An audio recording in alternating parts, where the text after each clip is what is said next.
নতুন এক শাকিব খান, বদলে যাওয়া শাকিব খান, তার সাথে আমরা পরিমণিকে দেখতে পাইনি এখন পর্যন্ত। কেন দেখতে পাবো কিনা সামনে? কেন বলেন তো, এই যে এখানে আসলাম তার জন্য আমাকে ধরো আমি তো বাচ্চাদের রাতের ঘুমটা ইনশিওর করার জন্য একদম উঠে পড়ে লাগি, কারণ ওর কতদিন পরেই হচ্ছে ধরো আর 2-3 মাস পরেই ওর স্কুল জীবন শুরু হবে। তো আমি খুব ঘুমের প্র্যাকটিসটা ঠিকঠাক মতো করাই ওকে।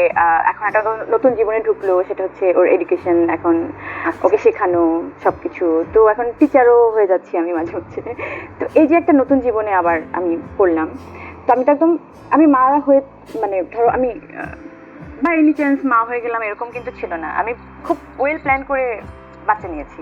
আচ্ছা, যে আমার বাচ্চা লাগবে মানে বাচ্চা লাগবে এই ওয়েতে, যে হুট করে একটা বাচ্চা হয়ে গেল, বাচ্চা জন্ম দিয়ে ফেললাম এরকম না।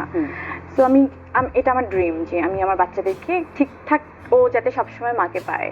আচ্ছা, ওর যখন যখন যেভাবে লাগে সেই টাইমটাকে মা যেন ওর পাশে থাকে। তো সেখানে ধরো এই মুহূর্তটা অনেক বেশি ইম্পর্ট্যান্ট। আমি কিন্তু একদম 4টা বছর ধরো হ্যাঁ প্রায় 4 বছর হয়ে যাচ্ছে বাচ্চার বয়স। 4 বছর কিন্তু আমি পুরো যতগুলো কাজ করেছি তারপরেও মানে ধরো কাজ করলাম ধরো এক্সট্রা টাইমটা বের করে খুব ম্যানেজ করে আমি কাজটা করলাম। কিন্তু যখন ফুল অফ কমার্শিয়াল একটা সিনেমা তুমি করতে যাবা তখন বিলিভ মি দিন রাত তো একাকার হয়ে যায় তখন। আমি আরেকটুখানি ব্রেক লাগবে আমার, ধরো আর 5-6 মাস গেলে আমি ধরো একটা সিস্টেমের মধ্যে চলে আসতে পারবো। ওই স্কুল যাওয়াটা প্র্যাকটিসের মধ্যে পড়ে যাবে, অ্যান্ড দেন আমিও একটু ঠিকঠাক মতো মেন্টালি পুরোপুরি প্রিপেয়ার্ড হয়ে কাজটার মধ্যে ঢুকতে পারবো। ঢুকবো তো নিশ্চয়ই।